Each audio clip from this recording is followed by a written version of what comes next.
What have we here in a dark corner of the special reserve area? Delivery for Idle Valley Brewery. Now sort them out for you, chap. This week's Homebrew Wednesday is recorded in front of a live Jack Russell audience.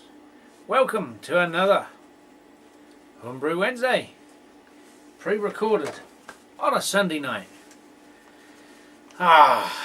Well, I've been a lucky bastard again. Sort of.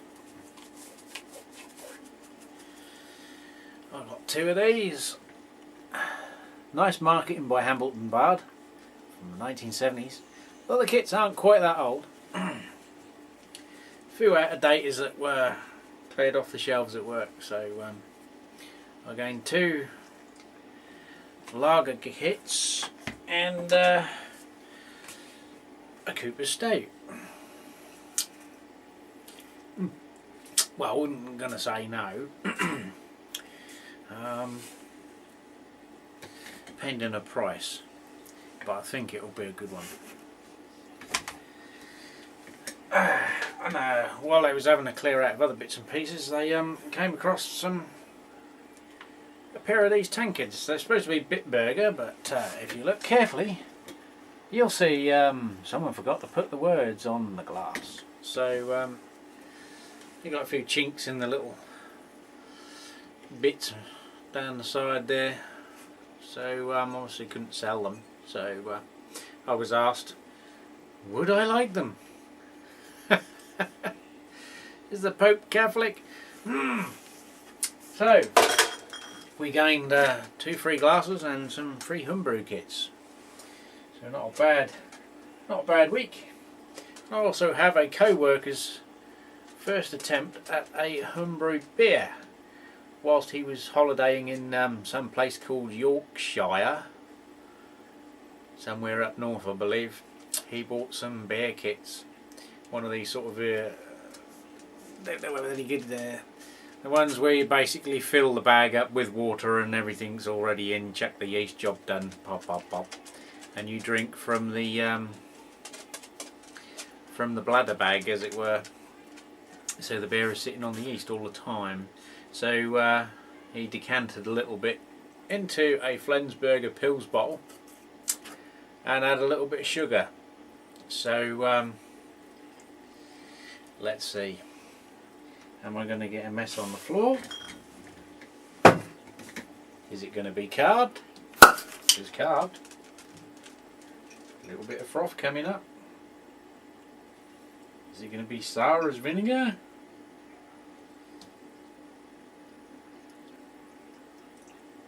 Not an awful lot ahead. I don't know what style of beer it was. I think it was some kind of bitter. Smells a bit yeasty, but that's about all. Slightly when you make the kits and you get that sweet malt smell before fermentation. But there's a little bit of that, a little bit of vinegar. Slightly soury smell as well. Cidery possibly, which is not unusual for a straight kit.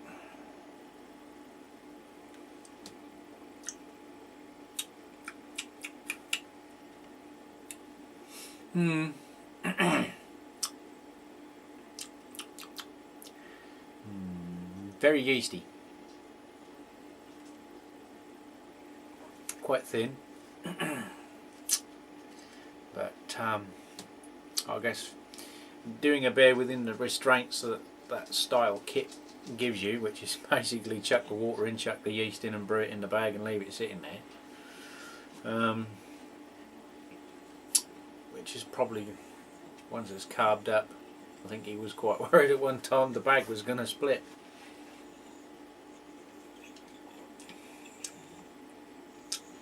There's a bit of back now. Slight There's a sort of bitterness coating your tongue and teeth straight away.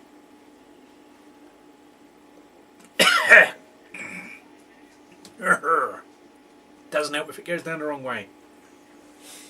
It's drinkable, but yeah.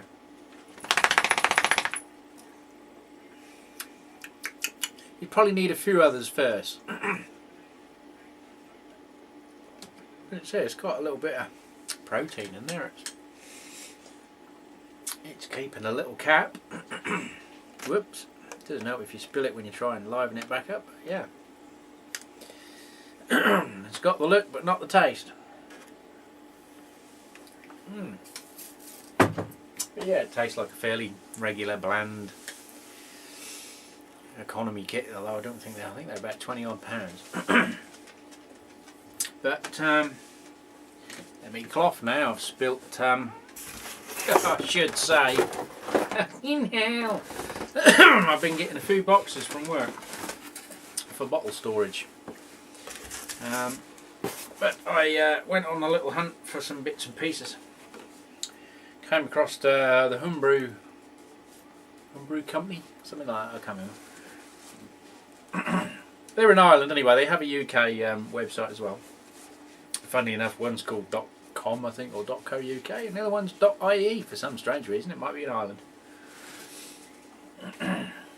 But I got some Burton water crystals. And some more Burton water crystals, because you order 100 grams, but they're now in 50 gram containers, so you get 2. And some brew packs carbonate reducing solution. I do have quite hard water around this way. Some calcium chloride flakes. Should be, I think, 2 of those. Yes, 2 of those. Get it, your nose. And another little white substance tub. Gypsum. Just in case, although we are hard water, sometimes you need to beef it up a little bit for maybe an Irish stout or something. We've got them there for when we want to play with water profiles and such like.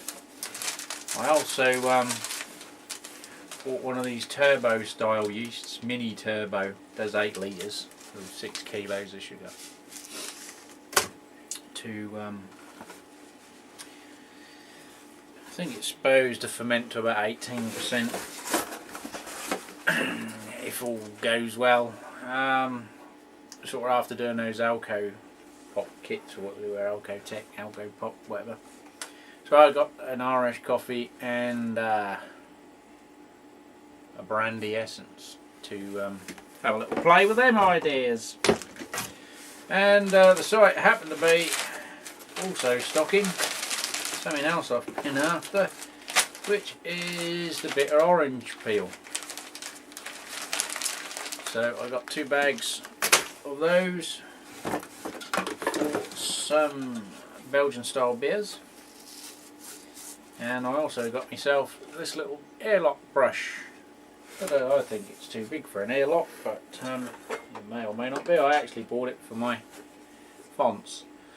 I said fonts, but it's supposed to, you know, if you get any, yeah, that's what I thought. Cleaning the nozzle out on your pump, which is the original purpose I've bought it for. I've never actually had too much trouble with lucky airlocks. And I did manage to buy the last pack that seems to be in Europe of, doesn't help because I haven't got the Galaxy, but I did get the El Dorado hop. But I haven't got any Galaxy, I don't think. Here's my high-tech hop board. This tells me what I've got and how much of it. Strange, because I've also got the same thing on Bearsmith, although I have got a list to update, but this is like my hard copy. This is my backup. No floppy disks in this house. As long as the dog don't lick it. Then he wipes my hard drive. Hey, hey, hey! Alright, yeah. So yeah, that's the Homebrew front. Talking of which, let's have another go at this. Ooh. So yes, as you've seen a little snippet there, got some equipment going Harry's way, up to Hbw Brewery, and for those of you that were quandering upon the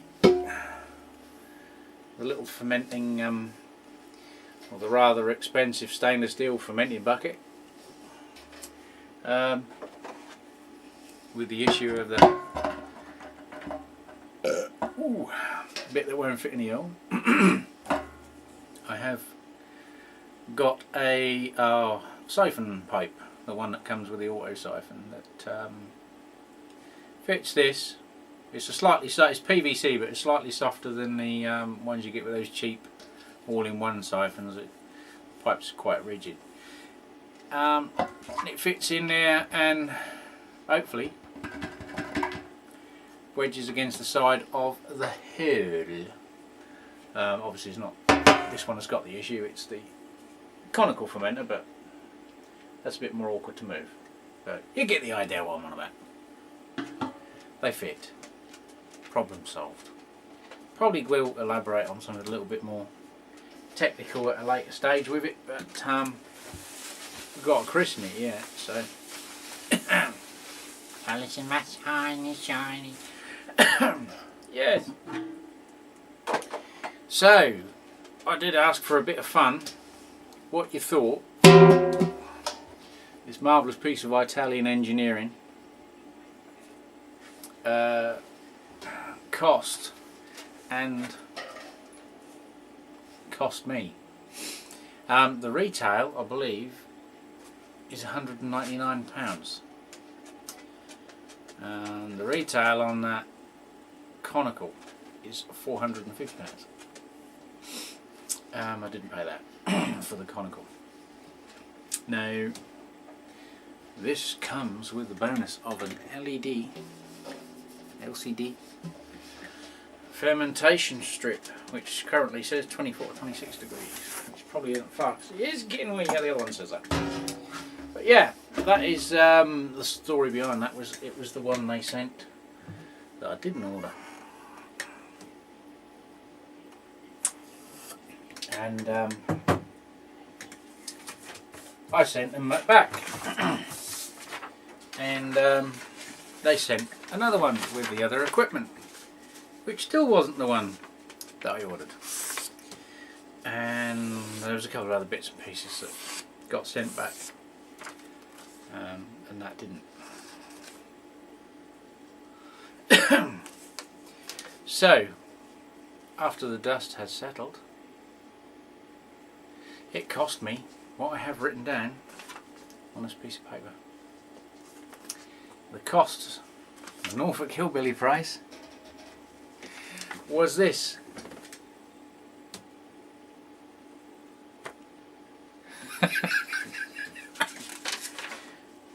What was it? Scrumming up, I've got something on that. Yeah. As they say in Ireland, feck all. But as I play out, as I go out, I'll leave a little something for Frank's Homebrew 77. A little picture of one of his friends. If you're gonna buy big. That's all I can say. Anyway, till the next one.